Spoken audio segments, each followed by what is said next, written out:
अस्सलाम वालेकुम students. Last time जो था वो हमने एक्सरसाइज नंबर अपनी 6.6 कंप्लीट कर ली थी। आज हम अपनी एक्सरसाइज नंबर 6.7 स्टार्ट करने लगे हैं। तो बेटा ये स्टार्ट करने से पहले एक बेसिक डेफिनेशन है जो हम पहले कर लेते हैं। डेफिनेशन है आपके पास ज्योमेट्रिक मीन। तो इसकी डेफिनेशन पढ़ने से पहले हमने इस तरह की डेफिनेशन अरिथमेटिक मीन पहले भी पढ़ी थी 6.3 में आई गेस। तो वहाँ बेटा आपने देखा होगा उस डेफिनेशन में, इस डेफिनेशन में सिर्फ माइनस है, डिफरेंस ये है। वहाँ वो ये कहता था कि a number A is called the arithmetic mean. अगर आपको याद हो, बिटवीन टू नंबर्स, दो नंबर्स वहाँ भी ऐसे ही थे ए और बी, उसके दरमियान में अरिथमेटिक मीन ए था। उसने कहा वो तब होती है जो अरिथमेटिक मीन जब इनके दरमियान में जो डिफरेंस होता है वो इक्वल होता है। और इसमें ज्योमेट्रिक मीन में चूंकि हम डिफरेंस नहीं पढ़ते, हम पढ़ते हैं रेशो, तो हम पढ़ेंगे नंबर जी जो उनके दरमियान में है, इसका इस had to be geometric mean between two numbers a and b. दो नंबर्स के दरमियान में एक जी ज्योमेट्रिक मीन तब होगा जब उनके दरमियान में जो रेशो होगी वो सेम होगी। यानी G over A is equal to B over A. आपको पता है डिवाइड करते हैं, और दोनों अगर इक्वल आ जाएंगे तो हम कहेंगे वो आपके पास जो है एक वो जो है ज्योमेट्रिक मीन बन रहा है। और अगर हम इसको नेक्स्ट पर क्रॉस मल्टीप्लाई करते हैं तो आपको पता है जी मल्टीप्लाई बाय जी और ए मल्टीप्लाई बाय बी हो जाएगा, और जी स्क्वायर इक्वल टू ए भी आ जाएगा। यहाँ से अगर आप जी की वैल्यू निकालना चाहो तो आप दोनों तरफ का आपको स्क्वायर लेना पड़ेगा, और स्क्वायर से यहाँ पर आपके पास ओवरऑल वैल्यू आ जाएगी जी की। यानी ज्योमेट्रिक मीन की वैल्यू ये है अगर आपने कहीं पर ज्योमेट्रिक मीन निकालना हो। तो बेटा ये इसकी डेफिनेशन है। इससे नेक्स्ट बेटा डेफिनेशन से पहले, डेफिनेशन के बाद जैसे हम nth रूल पढ़ते होते हैं, पीछे जितने भी हमने पढ़े nth रूल, इस तरह से इसका भी nth रूल पढ़ने लगे हैं। nth geometric mean between to given numbers, the n numbers a g1 g2 so on gn are called the n geometric mean between a and b if a g1 g2 so on gn b are in geometric mean। उसने हमें n numbers दिए हैं g1 से लेके gn तक, और साथ में ये बताया है कि ये nth ज्योमेट्रिक मीन है दो नंबर्स के दरमियान में। पीछे अभी हमने सिर्फ जी एक ज्योमेट्रिक मीन पढ़ा है, यहाँ पर उसने हमें a और b के दरमियान में n ज्योमेट्रिक मीन दे दिए, और उससे वो nth रूल बना रहा है। तो आपने पीछे बेटा एक रूल पढ़ा होगा पेज नंबर 204 पे, रूल पढ़ा होगा nth टर्म निकालने का। यहाँ पर साइड पे लिखा गया है कि A N is equal to A one N R N minus one. इसको यहाँ हम यूज़ करेंगे और हम यहाँ पर अपना उन नंबर्स को फाइंड करने का मेथड निकाल लेंगे। तो अगर मैं आपको यहाँ पर लिख के दिखाऊँ कि हमारे पास A N is equal to A one R N minus one होता है, इसमें ए एन का मतलब है लास्ट टर्म और ए वन का मतलब होता है पहली टर्म। इस सीक्वेंस में अगर आप देखो कि ए एन आपके पास क्या है, लास्ट टर्म है आपके पास बी, और ए वन पहली टर्म है हमारे पास ए, और आर का मतलब हमारे पास एज इट इज़, क्योंकि हमने ये फाइंड करना है, और एन का मतलब होता है टोटल नंबर ऑफ टर्म। यहाँ पर टोटल नंबर ऑफ टर्म्स कितनी है आपके पास, ये टोटल है एन टर्म्स, और ये एक और ये एक, दो टर्म्स एन से ज़्यादा हैं तो हम यहाँ लिख सकते हैं एन की जगह एन प्लस टू, और बाकी minus one as it is. और जब इसको ओपन करेंगे तो आपके पास आ जाएगा a r n plus one. यहाँ से अगर हम इसको थोड़ा सा रीअरेंज कर लें, एन प्लस वन, इसको ऐसे भी लिखा जा सकता है, और अगर यहाँ से आर की वैल्यू निकालनी हो तो ए यहाँ नीचे चला जाएगा और आर यहाँ अकेला रह जाएगा। इसके बाद अगर हमने जस्ट आर की वैल्यू निकालनी है तो यहाँ पर इसकी पावर को भी दोनों तरफ लेके दूसरी तरफ लेके जा सकते हैं। यहाँ पर ये मल्टीप्लाई और ये इधर जाके ये डिवाइड हो जाएगी। ये हमारे पास आर का जनरल फॉर्मूला आ गया। अब अगर हमने ये जो हमने इन टर्म्स में सीरीज में G1 G2 G3 फाइंड करना है, और अगर हम देखें हमारे पास G1 कैसे आएगा, यहाँ उन्होंने आर फाइंड कर लिया है। G1 आपके पास कैसे आता है, GA1 का मतलब है कि फर्स्ट टर्म, यानी इसके बाद जो फर्स्ट टर्म के बाद जो अगली टर्म आती है वो हम ऐसे निकालते हैं कि पहली टर्म मल्टीप्लाई बाय उनके दरमियान में जो डिफरेंस होता है, हमने ऐसे जो है वो ज्योमेट्रिक मीन निकालना सीखा था। तो इस तरह से हम देख सकते हैं कि ए और आर यानी फर्स्ट टर्म और साथ में डिफरेंस को मल्टीप्लाई किया तो हमारे पास G1 आ गया, और यहाँ पर हमारे पास ए एज इट इज़ और आर हम ऊपर से निकाल के आए वो हमने इधर पुट कर दिया। इस तरह G2 कैसे निकाल सकते हैं, फर्स्ट टर्म और R2 यानी इसके दरमियान का डिफरेंस और उसका स्क्वायर, यानी आपके पास ये फॉर्मूला होता है ना n माइनस वन। इसको इन टर्म्स ऑफ G ले रहे हैं, अगर हम 1 2 3 निकालने के लिए तो इधर 2 माइनस वन वन आया, 3 माइनस वन टू आ गया। इस तरह से ही चलता जाएगा टोटल नंबर ऑफ टर्म्स, यानी उसकी नंबर जितनी हमारे पास एन हमारे पास टोटल हो जाएंगे 1 2 3 और इस तरह 4 5 6। इस तरह से सारी जी की वैल्यूज निकालते जाएंगे, और लास्ट पे हमने एक फॉर्मूला निकाल लेना है G N is equal to A R raise to the power N. ये फार्मूला हम आगे यूज़ करेंगे, ये वाला फार्मूला, और पीछे से ज्योमेट्रिक मीन का भी फार्मूला देख के आए, ये दोनों फार्मूलाज आगे यूज़ करेंगे 6.7 को करने के लिए। तो 6.7 का नेक्स्ट क्वेश्चन फर्स्ट स्टार्ट करते हैं। 6.7 का फर्स्ट क्वेश्चन है, find the geometric mean between two numbers -2 और 8 और -2 आयोटा एंड 8 आयोटा। इन दोनों के दरमियान में उन्होंने हमें ज्योमेट्रिक मीन एक फाइंड करने को कहा है, जो हमें जनरल फार्मूला ज्योमेट्रिक मीन का भी पड़ा है। तो इसका पार्ट नंबर 2 हम पहले कर लेते हैं। पार्ट नंबर 2 में वो कह रहे हैं ज्योमेट्रिक मीन फाइंड करें कि इन दोनों वैल्यूज़ के दरमियान में -2 आयोटा एंड 8 आयोटा।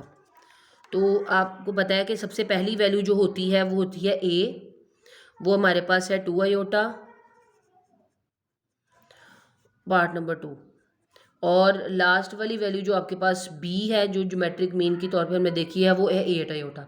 तो अगर हम ज्योमेट्रिक मीन का यहाँ फॉर्मूला लिखें जो हमने भी पढ़ा है, plus minus into a b, तो इसमें अगर हमारे पास ए भी मौजूद है, बी भी मौजूद है, अगर हम वैल्यूज़ पुट करेंगे तो हमारे पास उसका आंसर आ जाएगा। ए की वैल्यू आपके पास -2 आयोटा मल्टीप्लाई बाय बी की वैल्यू है 8 आयोटा। इसको अगर आप सॉल्व करो तो 2 6 जार तो 8 जार 16 आयोटा स्क्वेयर, और आयोटा स्क्वेयर आपके पास होता है -1। आयोटा स्क्वेयर की वैल्यू पुट करो, -1 minus minus plus 16 square root आपके पास आ जाएगा +-4। तो यानी आपके पास इनके दरमियान में जो ज्योमेट्रिक मीन था वो 4 था आपके पास। ठीक है जी।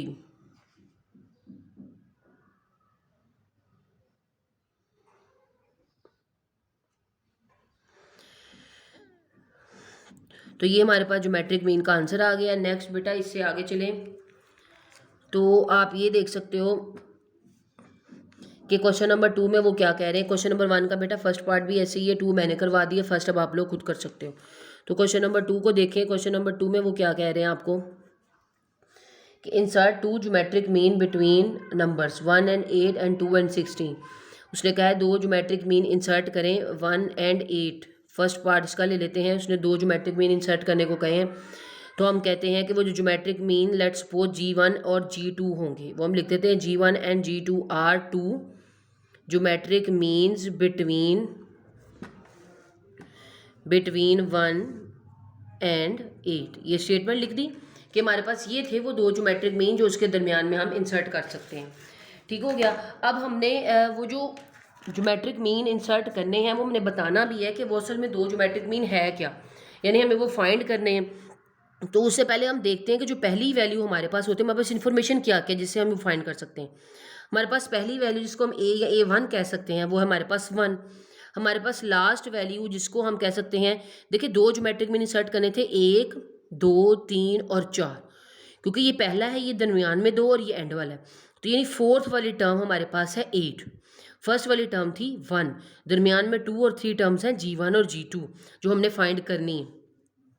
अगर मैं देखूं ये, अगर मैं इसको एक सीक्वेंस में लिखना चाहूँ तो हम ऐसे लिख सकते हैं कि 1 G1 G2 and 8 are in geometric progression.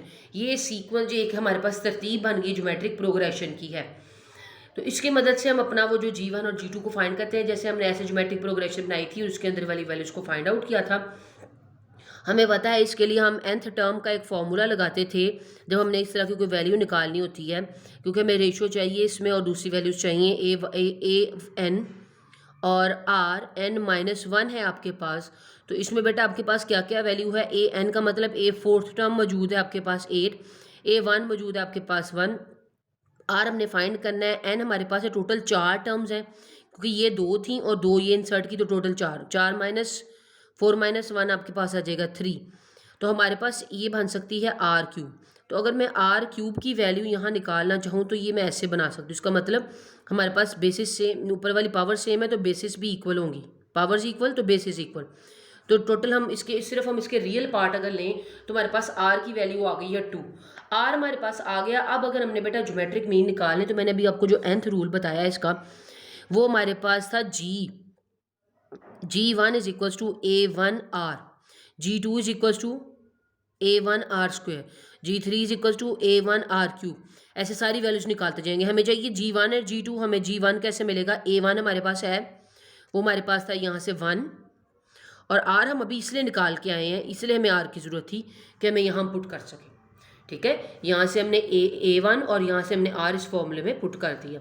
Next बेटा सिमिलरली G2 निकाल लेंगे। G2 कैसे निकालेंगे, A1 और R स्क्वायर। तो A1 आपके पास 1, R हमारे पास फिर 2 है और उसका ले लेंगे स्क्वायर, तो ये आ गया 4।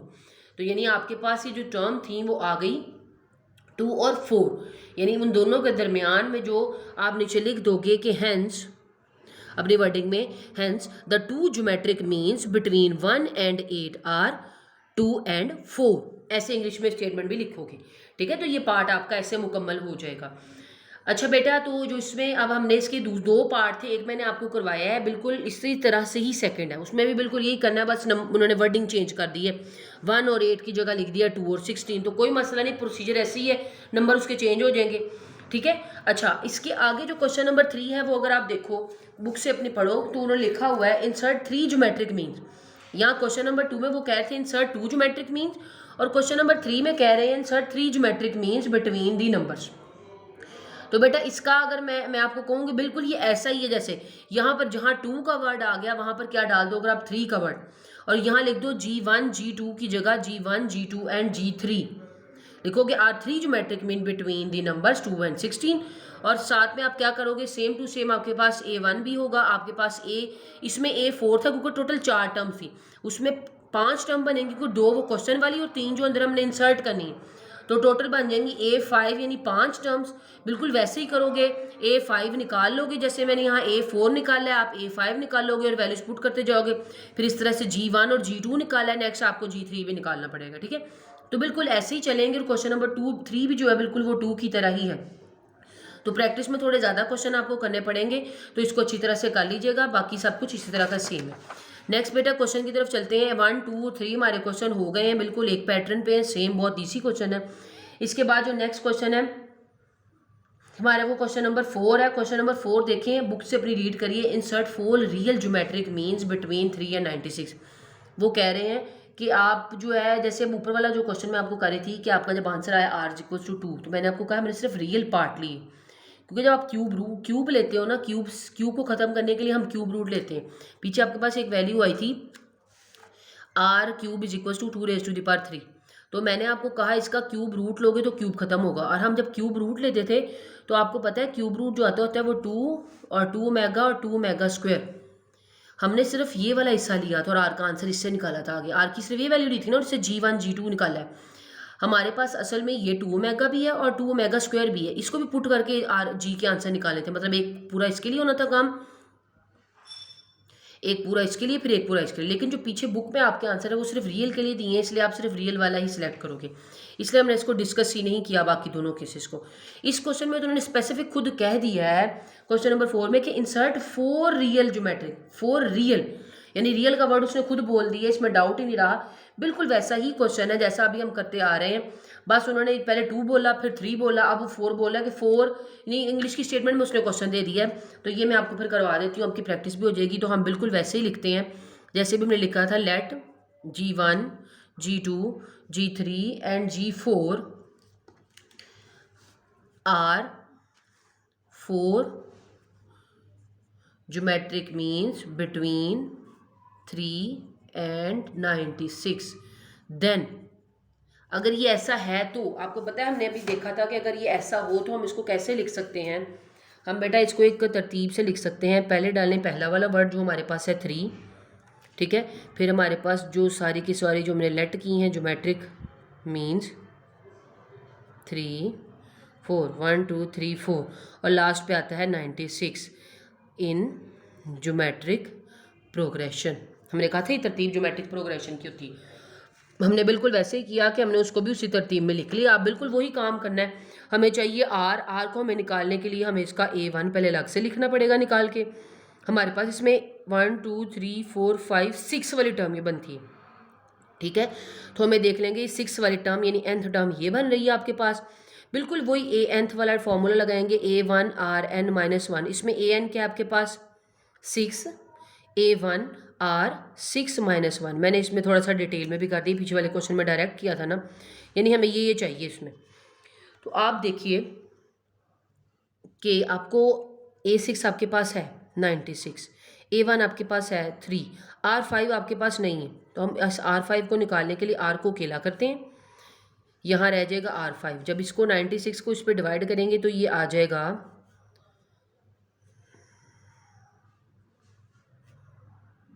32।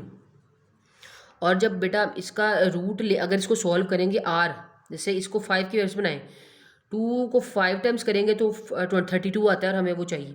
यानी हमने ऊपर वाली वैल्यू जब सेम कर लेते हैं, इसका मतलब नीचे वाले R भी सेम, R की वैल्यू भी इस तरह से इक्वल होगी। यानी उसके फैक्टर्स बना लिए तो आपको पता है 2 को 5 टाइम्स मल्टीप्लाई करें तो 32 आता है, तो हमने बेस वैसी बना के उसकी पावर्स इक्वल कर लिया। तो बेस इक्वल कर लेते होते हैं, पावर्स इक्वल कर लेते हैं। यहाँ बेस तो सेम नहीं हो सकती थी, हमने पावर्स इक्वल की और बेस का आंसर इजीली वहाँ हमारे पास निकल गया।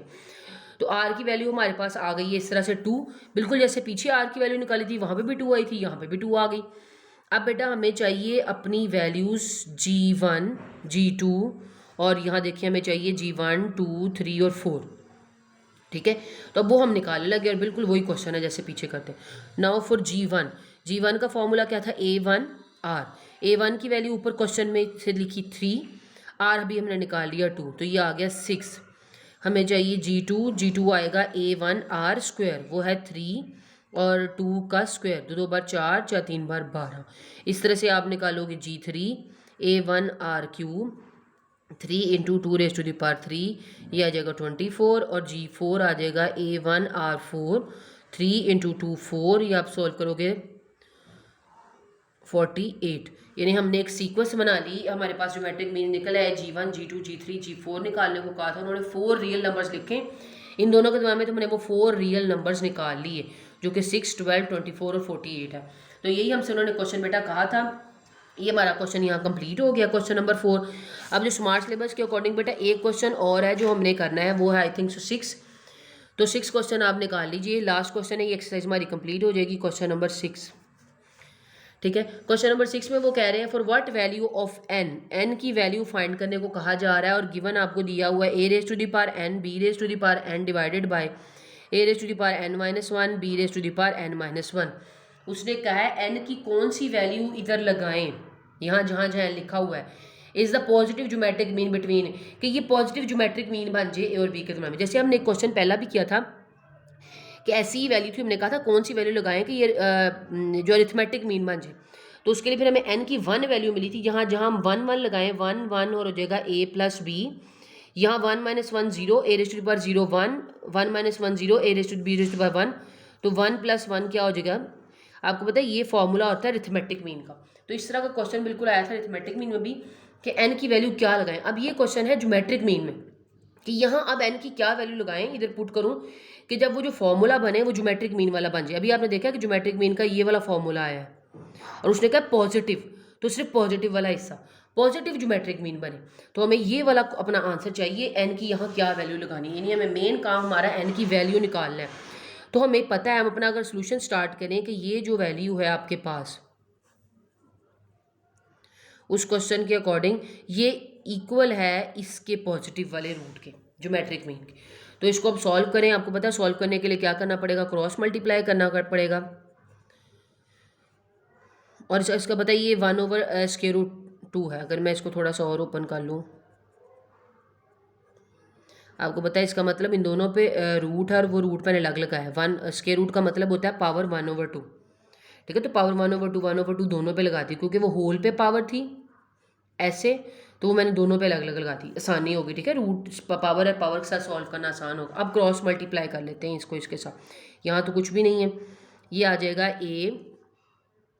a(n-1) प्लस b(n-1), ये मल्टीप्लाई हो जाएगा a 1/2 और b 1/2, और ये यहाँ पर 1 के साथ ही होना था। अब बेटा इसको अंदर इसके साथ जब मैं मल्टीप्लाई करूँगी तो हमारे पास क्या आ जाएगा, a(n-1), ये पहले मल्टीप्लाई इसके साथ होगा, फिर ये मल्टीप्लाई होगा इसके साथ, ये मल्टीप्लाई हो गया आपके पास, मल्टीप्लाई हो गया इन दोनों के साथ, प्लस अब ये मल्टीप्लाई हो गया आपके पास इन दोनों के साथ। ये बेटा ऐसे ही रह गया।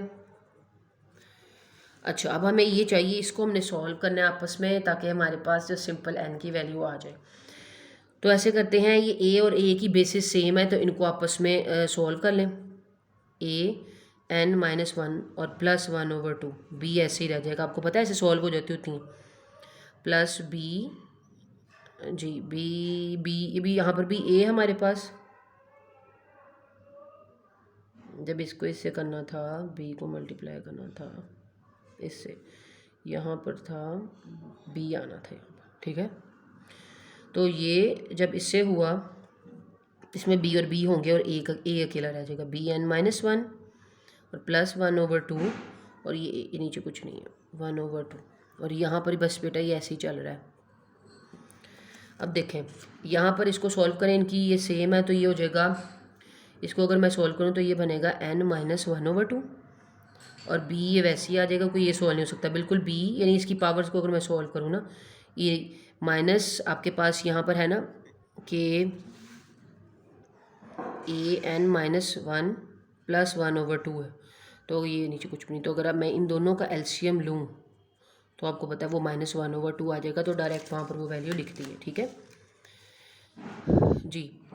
तो ये पर आपके पास रह गया वन ओवर टू और बी एन और प्लस ए एन और बी एन। अब देखें अब हम क्या कर सकते हैं। अब बेटा ये हमारे पास सिंपल सी एक टर्म रह गई, इसमें से अब मैंने n की वैल्यू निकालनी है, तो मैं कहती हूँ इस साइड में से पहले कुछ कॉमन लेती हूँ। देखिए कॉमन क्या आ सकता है, यहाँ तो ये वाली पावर में कॉमन आ सकता है, यहाँ वन ओवर टू में कॉमन आ सकता है। मैं क्या कॉमन करती हूँ, मैं यहाँ से लेती हूँ आपके पास से, या उससे पहले ऐसे करते हैं, कॉमन लेने से पहले इनको भी इधर ले आते हैं ताकि ज़रा सेम वैल्यू इकट्ठी हो जाए।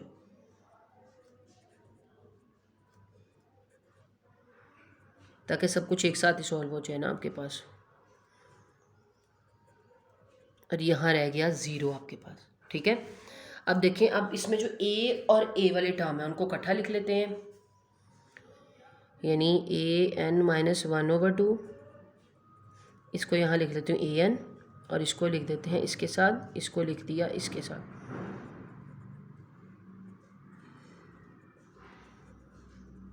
यहाँ ज़ीरो, ठीक है। अब कॉमन देखते हैं। अब हम ये देखते हैं कि इन दोनों में से कॉमन क्या आ रहा है और लास्ट दो में से कॉमन क्या आ रहा है। तो देखें a की power n minus one over two है, वन ओवर टू है, a की पावर n है, यहाँ तो a दोनों में है तो a कॉमन आएगा, लेकिन एक में पावर n है, एक में power n minus one over two है, तो हम दोनों में से कोई पावर भी कॉमन ले सकते हैं। तो मैं लेती हूँ यहाँ पर n minus one over two common, अंदर क्या बचा, इसमें से ये बाहर चलेगी, पीछे बच गया वन ओवर टू माइनस, इसमें आपको पता है कॉमन लेने का मतलब होता है अंदर वाली वैल्यू की पावर को उस पर डिवाइड करते हैं बाहर वाली पे। तो अगर आप इसको इस पे डिवाइड करो तो आपके पास पीछे जो बचेगा वो बचेगा a वन ओवर टू, ठीक है, और ये ब्रैकेट क्लोज। आप इसकी पावर को n divided by n minus one over two करो तो आपको उसका सोल्यूशन मिल जाएगा वन ओवर टू। ये आप रफ में सॉल्व करके देख लीजिएगा, ठीक है। अच्छा जी, और b, अब इसमें से मैं क्या कॉमन लूँ, सेम इस तरह का रिजल्ट बनाने के लिए मैं लेती हूँ इधर से माइनस, बिल्कुल यही n minus one over two, ये कॉमन लिया। माइनस क्यों लिया वो आपको पता चलेगा, क्योंकि यहाँ पर पहले b और यहाँ पर फिर a है, यहाँ पर पहले a और यहाँ b है, तो यहाँ b और पहले a लाने के लिए हमें नेगेटिव बाहर लेना पड़ेगा। तो इधर मैं पहले b लिखती हूँ, b आपके पास ये लिखा है b, फिर अगर यहाँ से पावर ये बाहर आ गई तो इसके पास रहा वन ओवर टू, और यहाँ पर b वाली अब आएगी, ये बाहर चला गया, ये रह गई माइनस, क्योंकि इसका प्लस था, माइनस कॉमन लिया तो साइन चेंज हुए, यहाँ माइनस था तो यहाँ प्लस हो गया, यहाँ प्लस है और यहाँ माइनस हो गया, इसके पास ये रह गया क्योंकि ये बाहर चला गया था, इज इक्वल टू ज़ीरो। अच्छा, इसमें से बेटा अब ये एक बात ये देख लेनी है जी बेटा, यहाँ तक पहुँच के आपने बस ये ध्यान रखना है कि साइन कैसे लगाने हैं, और दूसरी बात ये कॉमन लेने वाली पॉइंट बात ध्यान में रखनी है। मैं यहाँ पर आपको साइड पे कॉमन लेने का एक बार बता दूँ कि जब मैंने इस जगह पे ये कॉमन लिया, मैंने आपको बताया ए एन माइनस वन, और ए एन में से ए एन माइनस वन पर पावर कॉमन ली, तो इसके पास ए वन ओवर टू कैसे बचा, तो देख लीजिए एक बार। यहाँ हमारे पास था A N minus one over two, और अंदर हमारे पास था, बल्कि मैं आपको यहाँ से पूरा स्टेप करके दिखा दूँ, ये वैल्यू थी, ठीक है, इसमें से हमने कॉमन लेना था, ये वैल्यू थी, इसमें से हमने कॉमन लेना था। तो हमने क्या किया, ये और ये टर्म है, इसमें से हमने कॉमन ले लिया an-1। अंदर क्या बचा, इसमें से ये बाहर चला गया, सिर्फ ये बचा, माइनस इसमें से, इसमें ये है और इसमें ये है। अब इसका कॉमन कैसे लें, अगर आप यहाँ रफ में लिख के देखो ना कि an-1/2 है, अगर आप देखो तो अगर कॉमन लेने का मतलब होता है ये वाली वैल्यू डिवाइड हो रही है, इस पे डिवाइड करते होते हैं, आपको पता है ना, पूरी वैल्यू को उस वैल्यू पे डिवाइड कर देते होते हैं। तो इसका मतलब हम इसको डिवाइड कर रहे हैं इस पर, हमने इसको इसके नीचे रखा, इसको इसके नीचे रखा, तो इसको इसके नीचे रखा, ये तो पूरे से कट गई, ठीक है। उसका मतलब ये होता है कि आप अगर कॉमन ले रहे हो तो डिवाइड कर दो। अगर मैं इस an को यहाँ, अगर मैं आपको पूरा थोड़ा सा और स्टेप कर दूँ, चीज़ समझ आ जाएगी, डिवाइड वाला स्टेप ही कर देते हैं। ये थी ऐसे वैल्यू, हमने इस पूरे को इस पर डिवाइड कर दिया, ऐसे डिवाइड करने का मतलब ये तो इससे कट गया, ठीक है, बाहर रह गया ये, और जिससे डिवाइड करते हैं उससे मल्टीप्लाई भी करते हैं, ठीक है। तो ये मल्टीप्लाई वाला इधर बैठ साइड पे है, मल्टीप्लाई वाला इधर है, डिवाइड वाला दोनों के साथ नीचे अलग अलग लिखती है। तो ये मल्टीप्लाई वाला साथ चला है, डिवाइड वाला जब देखा इसके तो इससे कट गए, इसके पास पीछे क्या बचा, इसको जब इस पर डिवाइड करेंगे तो ये बचेगा an। आपको पता है बेसिस सेम है तो पावर ऊपर जाके माइनस होगी, तो जब मैं इसको ऊपर लेके जाऊंगी ये पावर माइनस होगी, वो माइनस और ये माइनस माइनस प्लस कर देगी, ठीक है। ये होल होनी थी ना, तो वो ऊपर जाएगी, जब वो ऊपर माइनस हो जाएगी और अंदर है ये, तो वो माइनस होगी और वो ओपन होगा तो वो ये हो जाएगा और ये इससे कट जाएगा, तो इस पर रह गया 1/2। तो ऐसे वो 1/2 आया था, इसलिए यहाँ पर सिर्फ ये बच गया और यहाँ पर रह गया था ये, तो इसलिए हमारे पास ओवरऑल हमने ये लिया। इस तरह हमने कॉमन ये इसीलिए ली वैल्यूज़ और हमें हमारे पास ये मिली क्योंकि इस तरह ये थोड़ी सी एक सिमेट्री बन रही थी दोनों में, इसलिए हमने -n वाली वैल्यू कॉमन ली है, ठीक है। इस तरह से हमने यहाँ माइनस बाहर इसलिए लिया क्योंकि यहाँ पर BA था और यहाँ पर BA चाहिए था, हमने माइनस बाहर लिया ताकि उसी सीक्वेंस में रहे, वरना अगले स्टेप में करना पड़ना था। अब देखें इसमें और इसमें क्या कॉमन है, पूरे में इस पूरे टर्म में ये और ये कॉमन है, तो इसको ज़रा अगर मैं बाहर ले लूँ, पीछे क्या बचा, ये वाली टर्म और ये वाली टर्म, ये दोनों,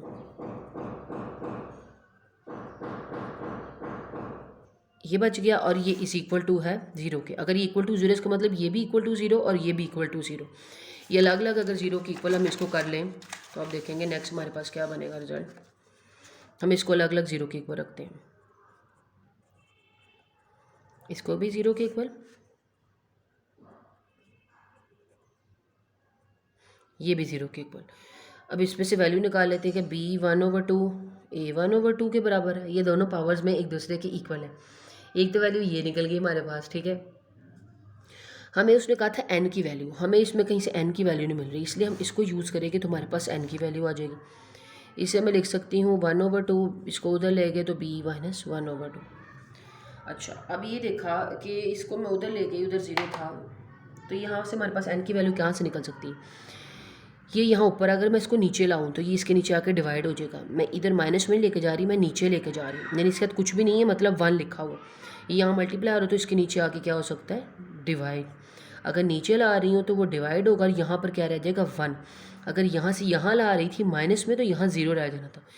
अच्छा, ये देखिए कि इसकी पावर और इसकी पावर जो है वो सेम है, तो क्या मैं इन दोनों की पावर एक बार लिख सकती हूँ। हम एक्सपोनेंट्स के लॉ यूज़ कर रहे हैं, इज इक्वल टू 1, इस तरह हम n निकालने के करीब करीब जा रहे हैं। अब आप देखिए कि अगर ये a/b की फॉर्म है और यहाँ n की पावर है, n हमें पावर में मिल रही, तो इसको भी पावर में चेंज कर लेते हैं ताकि हमें पावर को पावर से कंपेयर कर सकें। तो अगर मैं इसको ऐसे लिख दूँ जैसे हमने पहले भी किया था, किसी की पावर 0 हो तो उसका मतलब होता है 1, यानी मैंने इसकी जगह ये लिख दिया क्योंकि हमें a b चाहिए थी। इन दोनों की बेसिस इक्वल है तो पावर्स भी क्या होंगी, इक्वल। तो यहाँ से मैं निकाल सकती हूँ 0 और n की वैल्यू आ गई 1/2। ये है हमारा आंसर। यानी जो क्वेश्चन था उसमें उसने कहा था कि बताएं यहाँ पर n की क्या वैल्यू लगाएं जिससे हमारे पास ये बन जाए आपके पास ज्योमेट्रिक मीन।